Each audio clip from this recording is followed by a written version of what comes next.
Selamat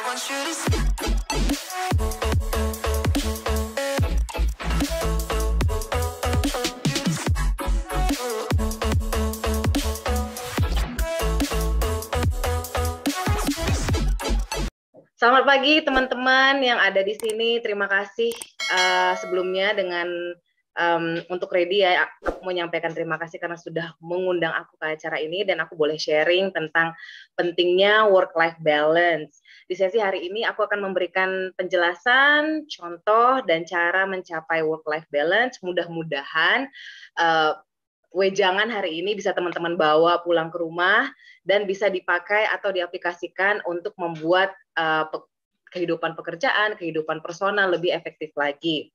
Nah, pastinya work-life balance juga punya definisi yang berbeda di kepala kita masing-masing ya, karena setiap orang itu kan punya kebutuhan dan kesibukannya masing-masing.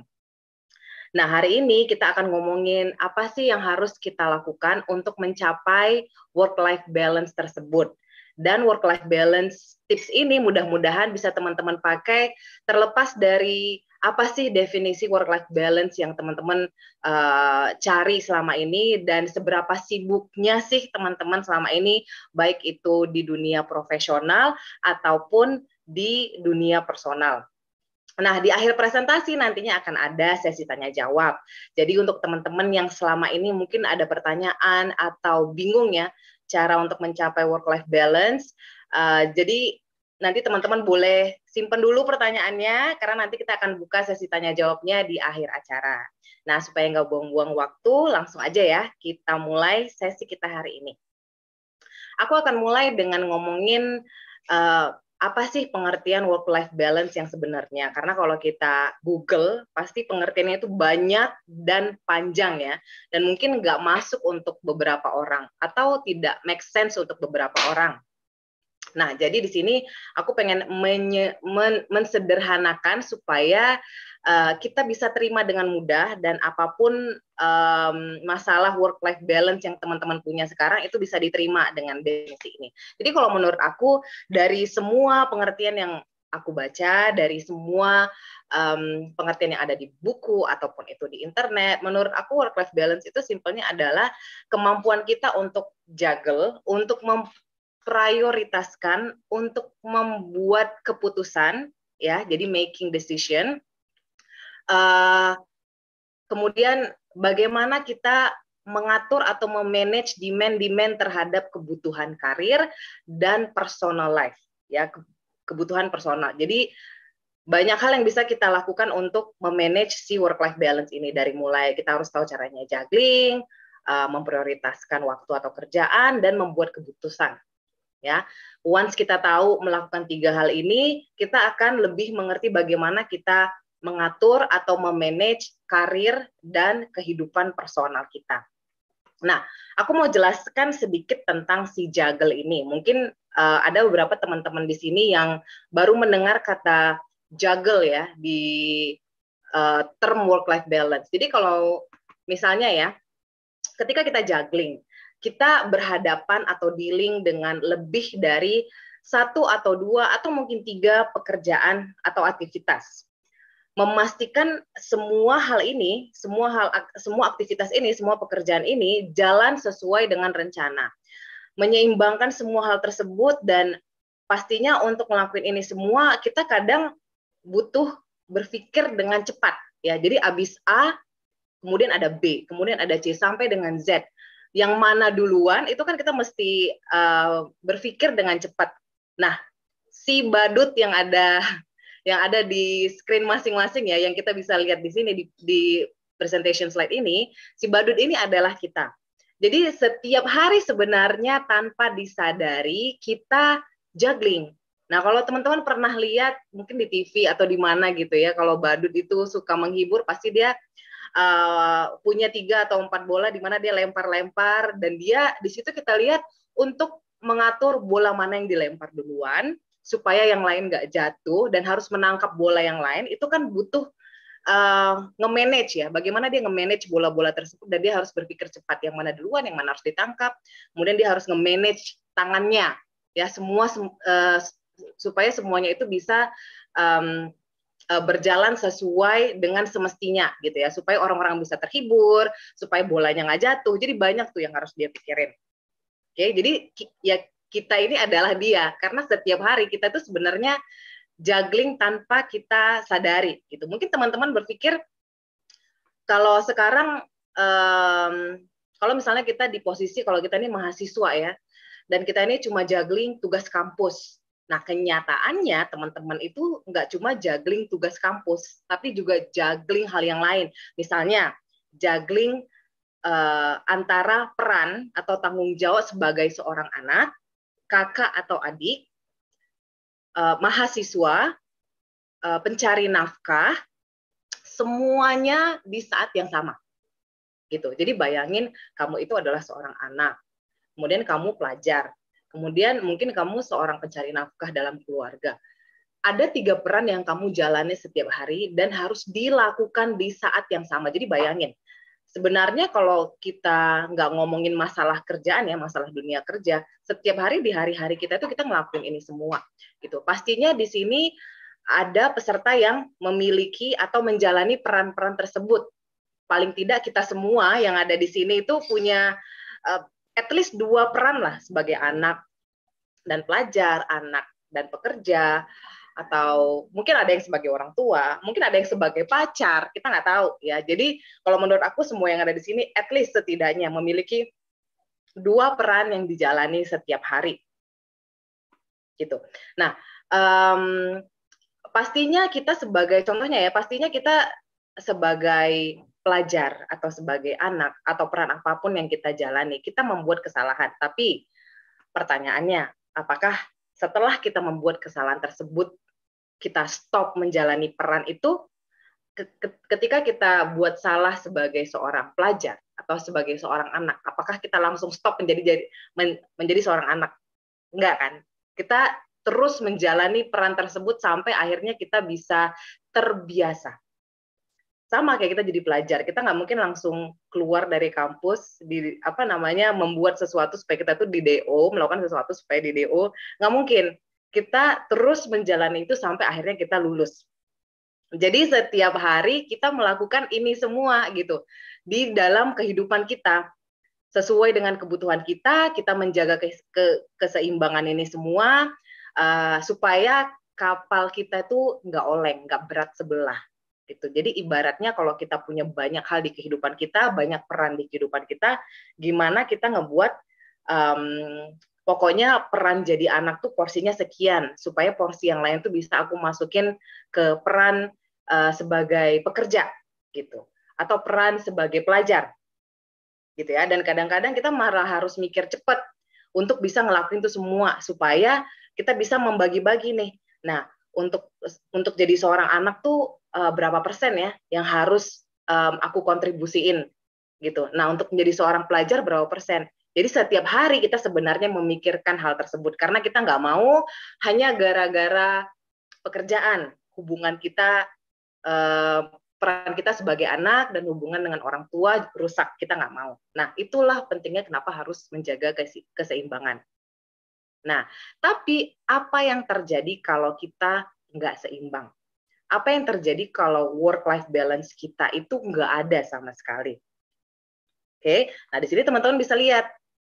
Di slide ini teman-teman bisa lihat bahwa inti dari juggling, inti dari memanage keseimbangan adalah ketika kita mempunyai multiple job atau activity di saat yang sama, kita bisa memastikan bahwa itu dilakukan, tapi tidak membuat kita mengurangi intensitas kita dengan atau dari peran yang lain. Kemudian kita memastikan gimana cara memastikan semua hal ini, semua hal yang harus kita manage ini bisa berjalan sesuai dengan rencana.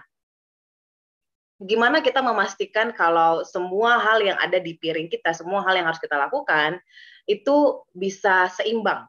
Dan gimana caranya kita supaya berpikir dengan cepat. Gitu ya. Jadi inilah tips yang akan aku berikan hari ini. Tapi sebelum kita ke sana, aku akan ngomongin dulu, apa sih akibatnya kalau kita nggak bisa jaga keseimbangan ketika menjalani peran yang berbeda, memiliki aktivitas-aktivitas atau pekerjaan yang lebih dari 1, 2, bahkan 5 di hari yang sama. Oke? Nah, ketika kita tidak memiliki work-life balance, ya, berikut adalah tanda-tanda di mana work-life balance itu tidak berjalan dengan baik. Nah, ini aku ambil contoh dari kehidupan profesional ya, pekerjaan. Dengan orang yang punya perannya sebagai pekerja, tanda pertama yang memperlihatkan kualitas work-life balance kita itu tidak seimbang adalah selalu capek, always tired. Jadi coba pikir, siapa di sini yang kalau kerja, mau pergi kerja itu udah capek.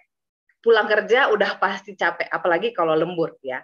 Dan biasanya capek ini disebabkan oleh stres yang kita hadapi di jam pekerjaan. Stres seperti yang kita tahu ya, bisa berpengaruh ke imun, kesehatan, produktivitas, kualitas hubungan kita, mau itu dengan teman, mau itu dengan pacar, dengan keluarga. Nah, ini yang selalu capek ini, akan memberikan efek negatif ke hubungan-hubungan dekat tersebut.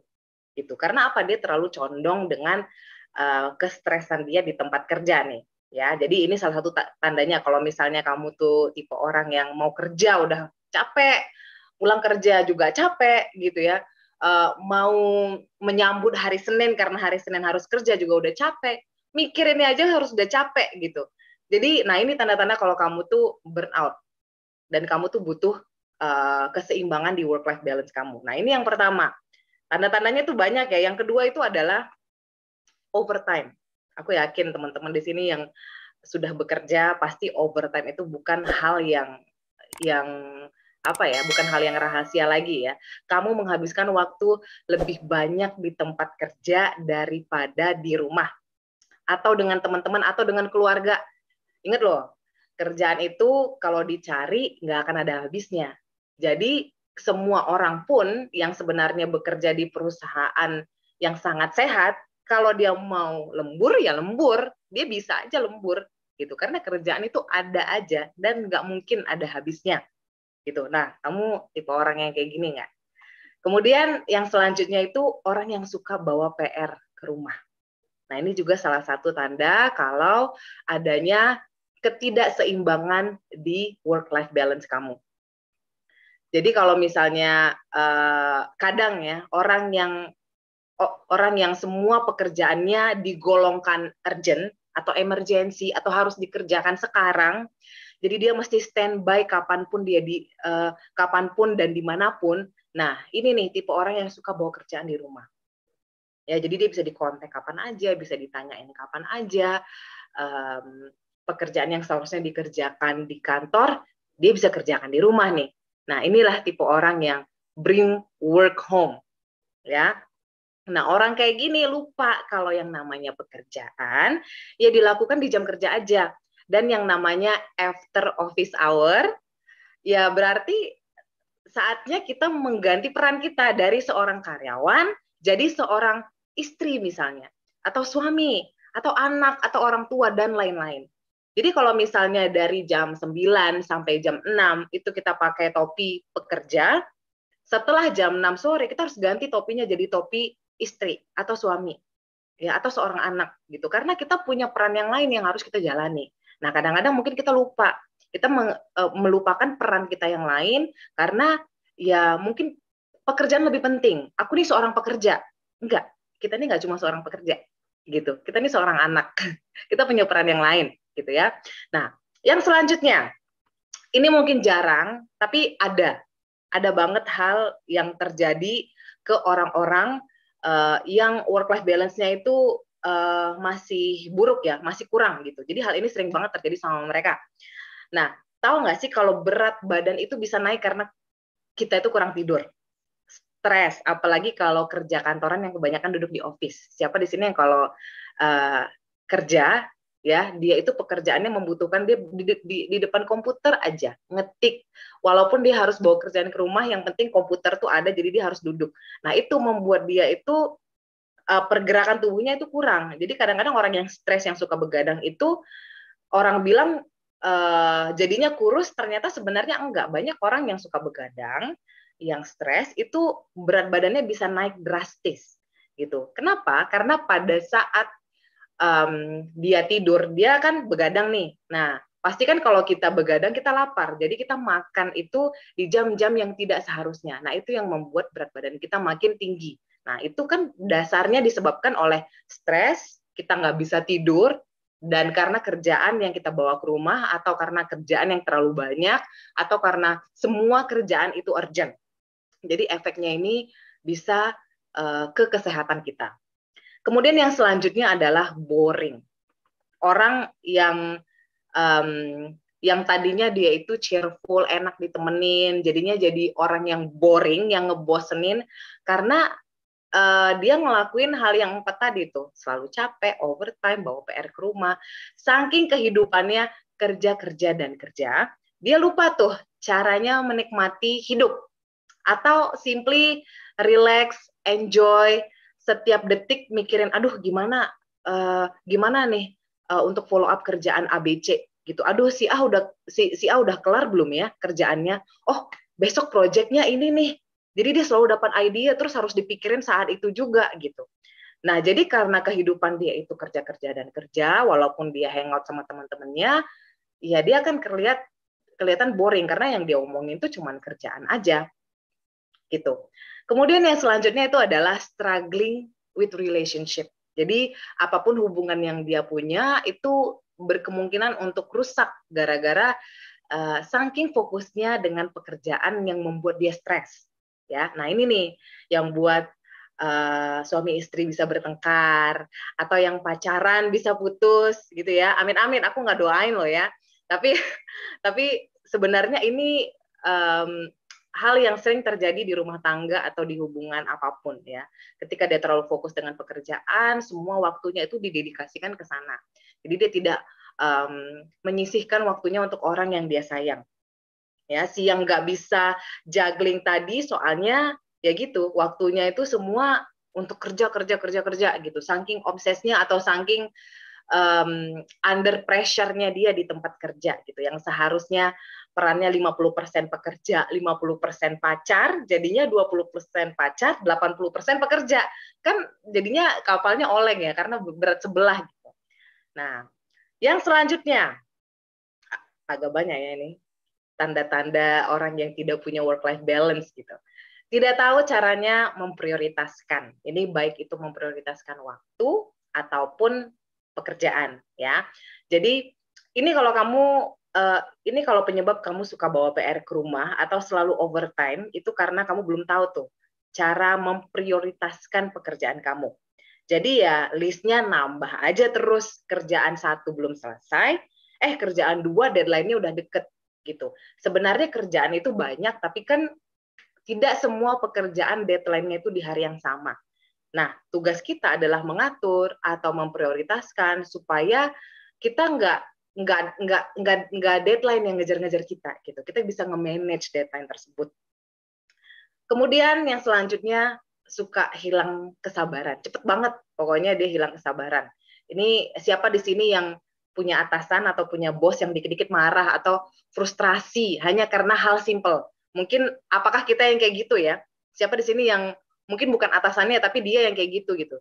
Dikit-dikit marah, ntar kalau ditelepon pacarnya sebentar marah gitu, sensi gitu ya. Ya, ini didukung oleh stres dan kerjaan-kerjaan yang nggak selesai tadi. Plus karena nggak pernah ambil waktu untuk break dulu sebentar, tarik napas ya. Nah ini nih orang-orang yang jadinya dikit-dikit sensi gitu, karena dia sudah terkonsum pikirannya dengan hal-hal yang berbau pekerjaan dan stressful. Kemudian yang selanjutnya, don't take any day off. Nah ini nih, ini sering banget terjadi. Ini tipe karyawan yang cutinya suka numpuk. Siapa di sini yang bekerja dan cutinya itu susah banget diambil? Ya cuti diambil Susah mungkin karena memang susah diambil, atau karena dia nggak bisa ngambil cuti karena belum bisa nge-manage atau prioritize waktu dan pekerjaannya. Ya, mau weekend atau sakit juga kerja. Sampai ada tipe karyawan atau tipe bos ya, yang dia itu lagi cuti sakit, tapi dia masih ngebalas email, masih ngebalas WhatsApp grup gitu. Dan seharusnya kan dia memberikan contoh, kalau misalnya sakit beristirahat, ya gunakanlah waktu tersebut untuk recharge istilahnya. Jadi setelah recover bisa kembali 100%. Ya. Nah, siapa yang punya atasan kayak gitu? Atau siapa yang kayak gitu nih? Kemudian selanjutnya, always thinking of work. Apapun yang dia lakukan, dia selalu mikirin kerjaan. Ini tipe orang yang kalau lagi di luar hangout sama teman atau keluarga, dianya malah depan HP, ya, depan HP terus, mau temen yang ngomong apa, di depan HP terus ngebalas kerjaan, ngebalas apalah, pokoknya dia harus ngerespon gitu ya, ngerespon hal-hal pekerjaan. Entah atasannya yang nanyain, atau mungkin bawahannya, atau teman kerjanya yang nanyain, atau yang lebih parah lagi, ini adalah tipe orang yang walaupun di hangout, dia bawa laptop kemana-mana. Jadi temennya lagi makan, lagi ngapain tuh, dia pakai laptop sambil kerja, gitu. Atau sambil meeting, ya. Jujur aku punya teman yang kayak gitu. Jadi, walaupun lagi hangout, dia lagi sama kita, hati, pikiran, jiwa itu ya di tempat kerja, bukan sama kita lagi. Jadi orang kayak gini tuh quality time-nya itu dengan orang-orang terdekat itu susah banget didapetin.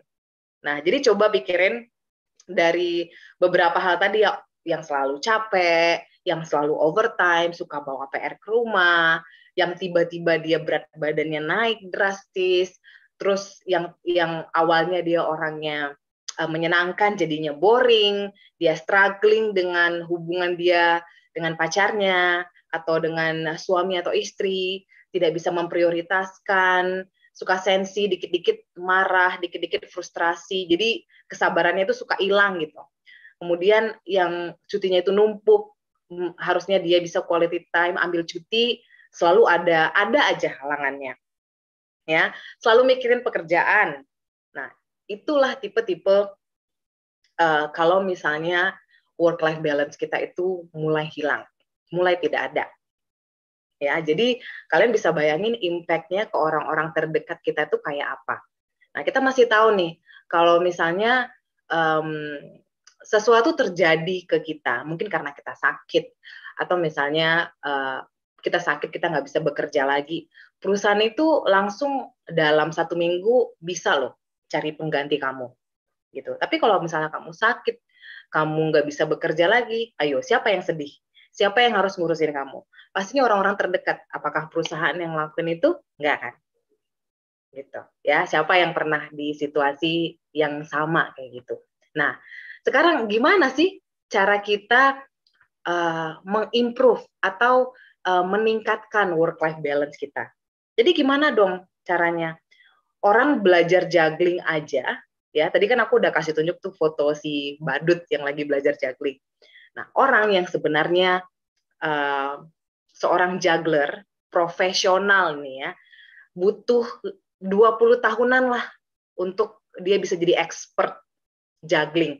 Ya, kita mungkin nggak butuh 20 tahunan untuk belajar juggling supaya kita bisa juggling aktivitas sehari-hari, kehidupan pekerjaan kita supaya dapat work-life balance. Tapi gambarannya, aku mau kasih tahu bahwa setelah kita belajar yang namanya work-life balance atau tips-tips bagaimana kita nge-improve-nya, itu nggak mungkin besok kamu langsung pinter cara ngebalancing atau menyeimbangkan work-life balance kamu. Nggak mungkin. Ya, belum tentu bulan depan. Walaupun sekarang kamu lagi nyatet apa tips-tipsnya segala macam, apa hal-hal yang menandakan kalau kamu itu nggak punya work-life balance, belum tentu kamu bisa langsung pinter nge-manage waktu kamu. Ya, nah katakan kita baru mulai masuk kuliah atau baru jadi orang tua, baru masuk kantor baru nih, semua itu kan butuh adaptasi, proses dan pengaplikasian. Gitu. Kalau orang belajar juggling aja bisa 10-20 tahun, pastinya untuk mengaplikasikan bagaimana mengimprove work-life balance kita ini, kita butuh waktu lagi tuh. ya, proses. Dan di sini aku mau kasih tahu bahwa semua proses yang kita lakukan untuk setiap orang tuh beda-beda. Jadi jangan pernah mengcompare, aku bisa nih dalam 1 bulan menyeimbangkan work life aku gitu ya. Mungkin satu orang bisa ngelakuin itu dalam sebulan, tapi belum tentu orang lain itu bisa ngelakuin itu dengan timeline yang sama. Mungkin si B baru bisa ngelakuin itu setelah 3 bulan atau setelah setahun ya. Ingat loh, mau seberapa banyak pun kita ikuti seminar atau pelatihan, dapat ilmu dari orang-orang yang kamu suka, orang-orang besar, ya, itu semua nggak ada gunanya kalau ilmu tadi tidak dipraktekin. Jadi lupakan berapa lama proses itu berjalan. Yang penting itu dipraktekin dan konsisten. Kayak yang aku bilang tadi, kita jadi anak, orang tua kasih tahu kalau kita jadi anak itu harus begini, ABC gitu ya. Nah, kita praktekin nggak? Praktekin. Berapa tahun coba kita praktekin itu supaya bisa jadi anak yang diinginkan orang tua? Lama kan? Selamanya. Selamanya kita jadi anak. Itu status kita. Gitu. Jadi bayangin. Nah, jadi apapun tips yang kalian dapatkan hari ini, keep in mind kalau proses setiap orang untuk mengimprove work-life balance itu pasti berbeda. Challenge-nya aja berbeda. Pengaplikasiannya itu pasti masalahnya beda-beda. Apalagi kita semua bekerja di tempat yang berbeda ya. Pastinya untuk pengaplikasiannya itu ada yang susah banget, ada yang gampang, ada yang susah aja gitu. Oke? Nah, jadi untuk meningkatkan kualitas work-life balance, hal yang pertama yang harus kita lakukan adalah accept, menerima. Accept di sini bukan menerima kerjaan yang nggak ada habis-habisnya ya, bukan gitu ya. Accept kalau tidak ada hal yang sempurna. Pekerjaan yang kamu lakukan, mau kamu menghabiskan waktu kamu itu 24 jam, ya, itu tidak akan sempurna. Jadi kenapa kamu harus menghabiskan 24 jam kalau kamu bisa menghabiskan 9 jam kerja. Padahal dengan hasil yang sama, tidak sempurna. Karena ya tidak ada yang sempurna di dunia ini. Kita sebagai manusia juga kita nggak sempurna, kita buat salah. Gitu. Perusahaan, tidak ada perusahaan yang sempurna. Kamu mau cari perusahaan yang healthy banget, tidak ada toksiknya sama sekali, nggak ada. Karena nggak ada perusahaan yang sempurna. Itu semuanya masih dijalankan oleh manusia, yang notabene manusia itu nggak sempurna. Gitu. Jadi terimalah apapun pekerjaan yang kamu lakukan, kamu harus tahu nggak ada yang sempurna. Bagaimanapun atasan kamu harus tahu tidak ada atasan yang sempurna. Gitu. Jadi ketika kita mikirin work-life balance itu, jangan mikir kalau kamu bakal selalu pulang kerja on time. Gitu ya, karena balik lagi tidak ada yang sempurna. Tidak ada tempat kerja yang setiap hari selama kamu bekerja dan kamu bisa pulang on time ya.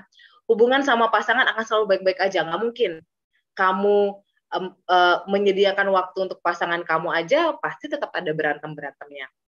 Mau punya kegiatan apa aja di luar kantor selalu bebas, nggak mungkin.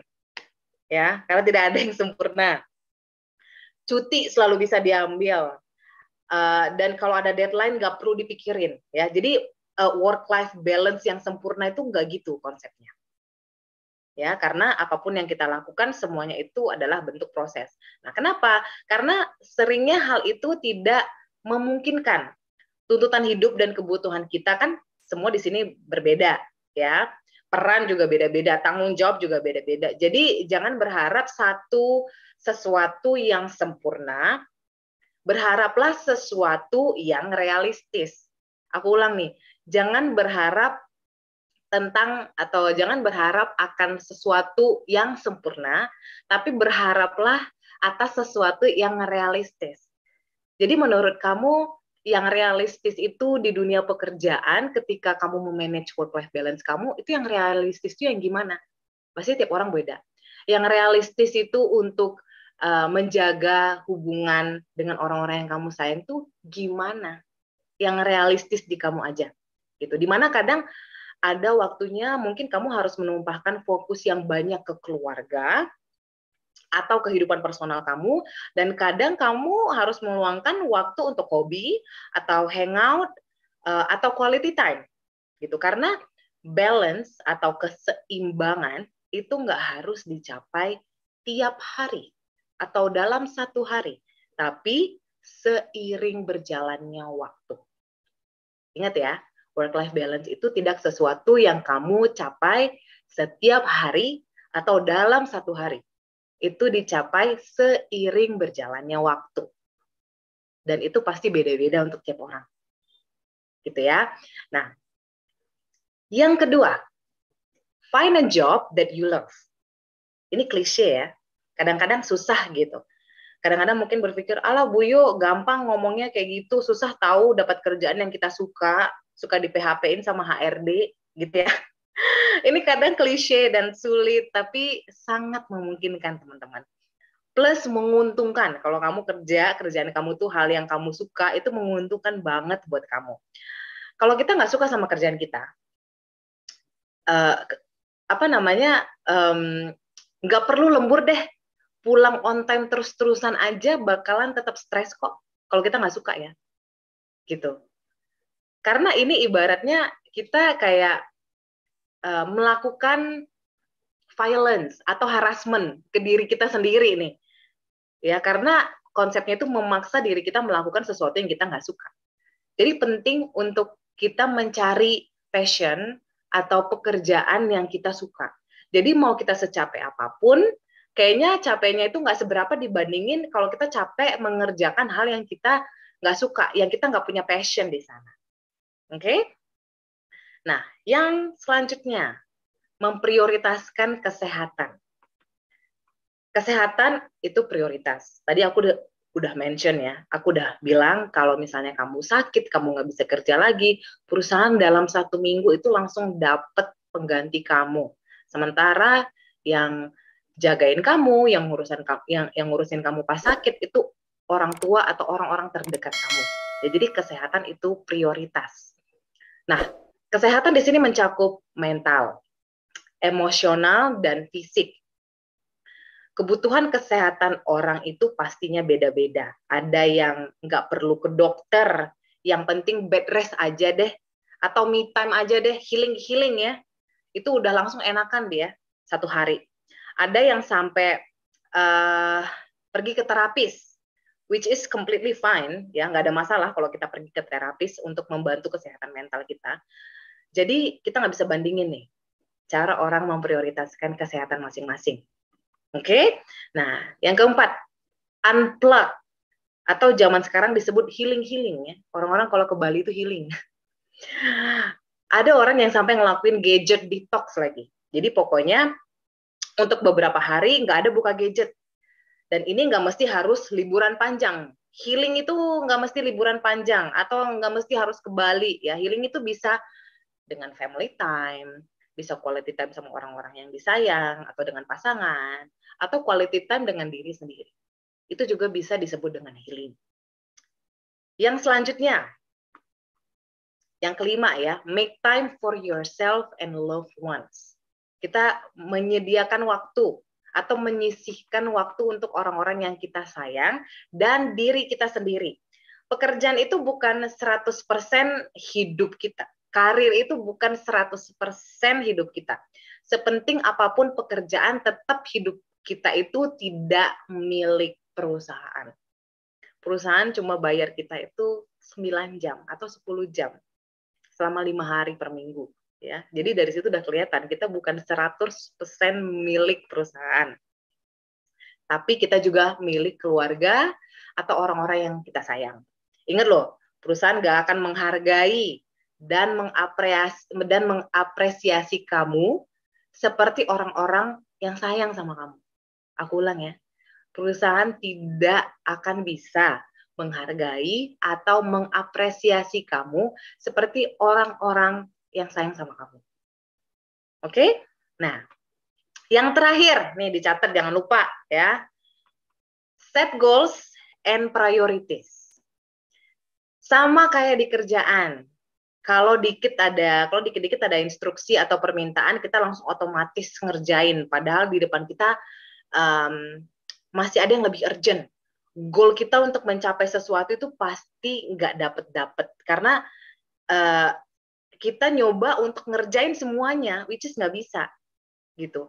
Tapi ada orang yang kayak gitu, lagi ngerjain A, dapat instruksi pekerjaan B, tanpa ada deadline atau tanpa nanyain deadline-nya, langsung dikerjain. Atau orang yang dia lagi ngerjain apa depan komputer, terus tiba-tiba masuk email dari atasannya, ada project lain, padahal nggak disuruh dikerjain pada saat itu juga, langsung dia otomatis ngerjain gitu. Untuk apa? Itu yang membuat kita akhirnya tidak memiliki work-life balance. Tanpa nanya, Bu, Pak, ini deadline-nya kapan ya? Udah kita langsung otomatis gitu. Kayaknya otaknya udah bekerja otomatis gitu. Nah, ini sebenarnya terjadi dengan aku. Jadi personal story aku adalah ketika aku memang berangkat dari background yang tidak tahu memanage waktu aku sama sekali atau pekerjaan. Jadi dulu tuh aku sering banget lembur sampai jam 11 malam, sampai jam 12 malam, sampai jam 10 atau jam 9 paling cepat. Padahal harusnya bekerja itu cuma 9 jam dan masuk kerja itu dari jam 9. Tapi karena pekerjaan aku banyak dan selalu kayaknya kerjaan aku banyak gitu. Jadi aku datang itu lebih early gitu. Dan kayaknya aku menghabiskan waktu di rumah itu ya ampun cuma untuk tidur aja. Tidur juga kurang, cuma 5 jam, 6 jam gitu. Bangun tidur udah langsung siap-siap berangkat kerja. Nggak sempet tuh ngopi dulu, ngobrol dulu sama orang tua. Itu dulu nggak sempet kayak gitu. Nah, akhirnya sudah beberapa tahun kerja, kemudian akhirnya aku diperkenalkan oleh metode nge-manage work-life balance. Itu tuh sampai kayaknya 1 tahun, akhirnya aku baru bisa benar-benar nge-manage pekerjaan aku dan akhirnya bisa pulang on time. Gitu. Dan memang hal yang terpenting yang pertama yang harus aku lakukan adalah itu accept. Yang di sini nih, menerima. Menerima kalau tidak ada hal yang sempurna. Kamu mau menghabiskan 12 jam di kantor pun, itu tidak akan membuat pekerjaan kamu sempurna. Gitu ya. Nah, di sini aku mau share, apa sih metode yang aku pakai, yang akhirnya ngebuat aku tuh bisa nge-manage waktu aku dan pekerjaan aku. Jadi namanya itu time management matrix. Nah, di sini aku akan memperkenalkan satu metode ya yang aku pokoknya even sampai sekarang itu masih aku pakai ya. Sampai-sampai satu hal yang selalu diingat oleh mantan-mantan bos aku itu adalah aku adalah seseorang yang selalu tahu nge-manage kerjaan dan waktu. Jadi kalau misalnya ada satu pekerjaan yang punya deadline yang tight banget, itu pasti dikasih ke aku karena mereka tahu aku pasti bisa nge-manage itu tanpa harus lembur segala macam gitu ya. Jadi time management matrix adalah alat yang kita gunakan untuk mengatur diri yang dikembangkan oleh Dr. Stephen Covey di bukunya Seven Habits of Highly Effective People. Nah, metode ini sekarang sudah banyak digunakan perusahaan dan organisasi-organisasi di seluruh dunia supaya karyawan atau perusahaan lebih mudah mengatur dan memprioritaskan pekerjaannya. Waktu aku ikut pelatihan ini, kalau nggak salah itu pelatihannya selama 3 hari. Jadi bayangin, pelatihan yang sebenarnya 3 hari, itu aku rangkum menjadi berapa nih waktu kita? Cuma sebentar ya kalau dipikir-pikir ya. Belum lagi nanti kalau belum lagi nanti waktunya kepotong sama Q&A gitu loh. Jadi bayangin, pelatihan 3 hari itu dirangkum dengan waktu yang sangat singkat. Jadi aku berharap banget kalau teman-teman bisa mengambil pelajaran dari sini dan mungkin sedikit aja deh bisa diaplikasikan ke kehidupan sehari-hari, itu udah bagus banget gitu. Nah, langsung aja ya. Si time management matrix ini dibagi menjadi 4 kuadran. Oke, kuadran 1 urgent and important, kuadran 2 not urgent and important, kuadran 3 urgent and not important, kuadran 4 not urgent and not important. Ya, mungkin sebagian dari teman-teman pernah ngelihat kuadran ini. Nah, tapi aku jelasin dulu dasarnya ya. Important atau penting itu adalah aktivitas atau pekerjaan yang membuahkan hasil dan akan membawa kita ke suatu pencapaian, mau itu untuk kebutuhan profesional atau personal. Jadi ingat ya, sesuatu yang penting itu adalah sesuatu yang nantinya membuahkan hasil. Oke? Sedangkan yang urgent atau yang mendesak adalah aktivitas yang membutuhkan perhatian langsung atau sesegera mungkin, immediate attention. Dan sering sekali ini tidak berhubungan dengan goal kita sendiri, tapi berhubungan dengan goal orang lain, pencapaian orang lain. Gitu. Ya contoh, misalnya kalau kita tiba-tiba dikasih kerjaan yang urgent banget, yang butuh immediate attention, padahal itu sebenarnya bukan untuk pencapaian kita, untuk keperluan atasan kita, gitu kan sering gitu ya, bos minta kita sesuatu urgent nih, urgent gitu, padahal ya itu kerjanya dia sebenarnya, gitu loh, ya. Nah, jadi aku langsung aja nih, urgent dan important. Contohnya itu kayak gimana, ya? Di sini aku ada tulis beberapa contoh, mungkin kalau teman-teman ada suggestion lain boleh ditambahin. Contoh aktivitas atau pekerjaan ya yang urgent dan important.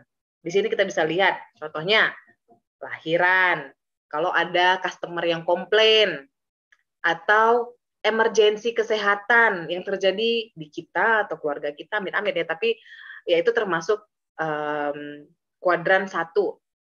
Oke. Kuadran 2, not urgent tapi important. Ya, contoh bayar cicilan, servis kendaraan, appraisal, ngedate sama pacar, pelatihan, ya. Nah, ini semua tidak urgent tapi penting. Tapi aku tanya, punya hasil nggak? Bayar cicilan, punya hasil.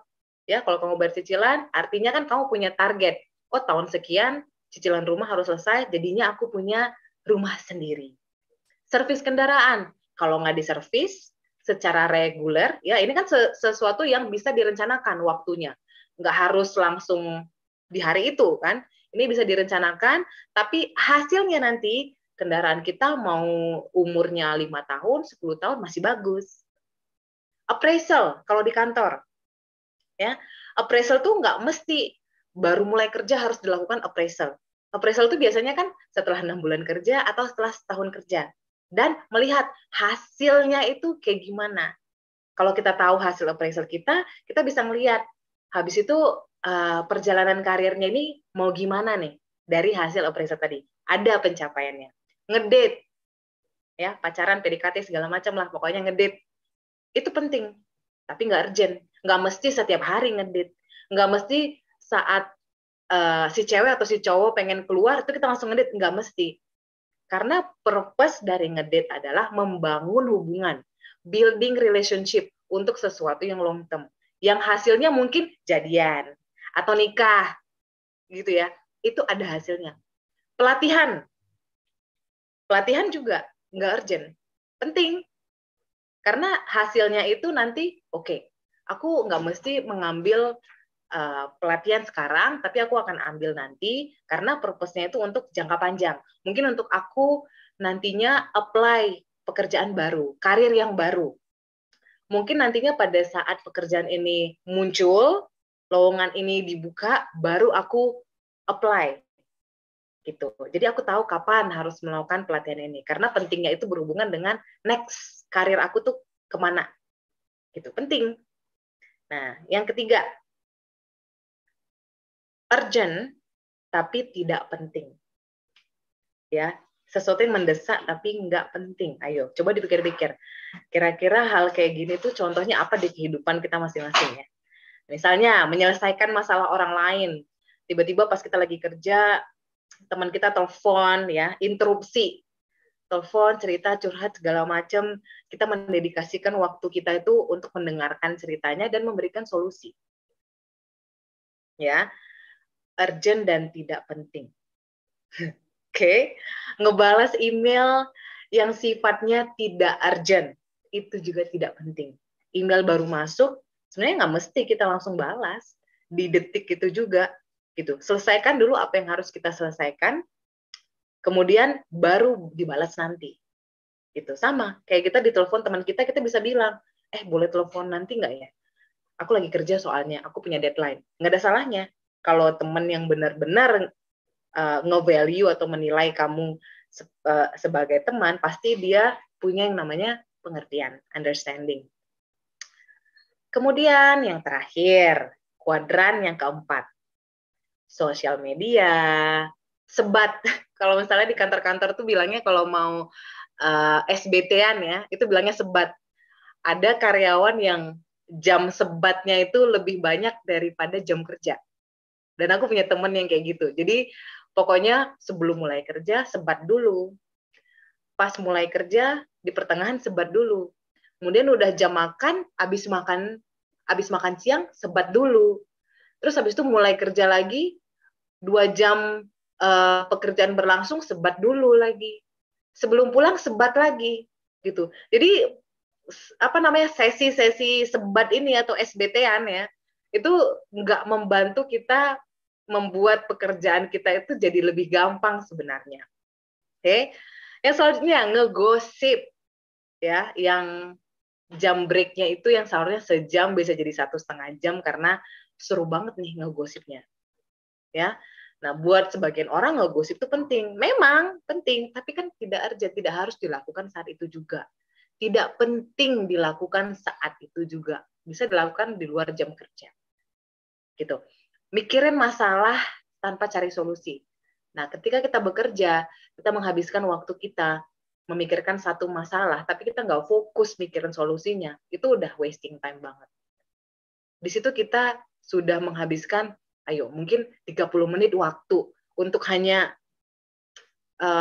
being stressful aja gitu. Tanpa memikirkan, oke, ini solusinya apa? Balas WA pacar setiap saat. Ayo, siapa yang pas kerja selalu balas WA pacarnya setiap saat? Gitu di WA, langsung balasan langsung dalam hitungan detik, gitu ya. Nah, jadi kuadran manakah yang paling banyak menghabiskan waktu? Ya, yang paling banyak kita habisin waktu kita di sana. Orang yang paling efektif adalah ketika dia menghabiskan kebanyakan waktunya di kuadran nomor 2. Nah, sekarang aku tanya, apakah kamu menghabiskan waktu kamu lebih banyak di kuadran nomor 2 atau enggak? Kalau enggak, berarti kamu kurang efektif. Berarti kamu belum bisa nge-manage work-life balance kamu. Gitu. Karena untuk bisa nge-manage work-life balance kamu harus tahu mana pekerjaan atau aktivitas yang tidak urgent, tapi penting. Gitu. Karena yang penting itu, pekerjaan atau aktivitas yang penting itu selalu membuahkan hasil. Ya, nah di sini aku kebetulan waktu buat slide ini aku dapat quote yang bagus banget. Kebanyakan dari kita, most of us, menghabiskan banyak sekali waktu mengerjakan pekerjaan yang urgent. Tapi tidak cukup waktunya untuk mengerjakan hal-hal yang penting. The challenge is not to manage time, but to manage ourselves. Jadi tantangan sebenarnya itu nggak nge-manage waktu, tapi nge-manage diri kita. Gitu. Gimana kita bisa ngekontrol diri kita supaya kita mengerjakan yang penting dan tidak urgent. Gitu. Mungkin teman-teman berpikir, kalau teori enak, tinggal ngomong aja. Gitu. Benar, kalau ngomong emang enak ya, gratis, gampang. Tapi kamu akan lihat seberapa mahal nilai teori tersebut sampai kamu bisa mengaplikasikan dan melihat hasilnya. Gitu. Teori emang murah, gitu. Tapi teori tersebut akan mahal ketika kamu mengaplikasikan teori tersebut. Ya, aku juga mau sampaikan kalau work-life balance tidak ada yang sempurna di kehidupan setiap orang. Ya, kayak yang aku bilang tadi, ada kalanya kamu mesti lembur, ada kalanya kamu mesti mungkin bertengkar dengan pasangan kamu, ada kalanya kamu mungkin harus bawa PR ke rumah. Tapi yang penting di sini adalah apakah kita punya progres untuk nge-improve atau memperbaiki work-life balance kita. Yang penting adalah progres. Setiap hari kita ngelakuin progres yang kecil, satu progres nggak apa-apa. Yang penting ada perubahan, gitu.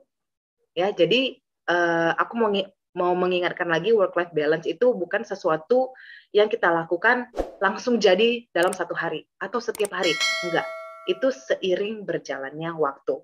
Karena proses tadi, ya, dan proses itu butuh trust dan praktek.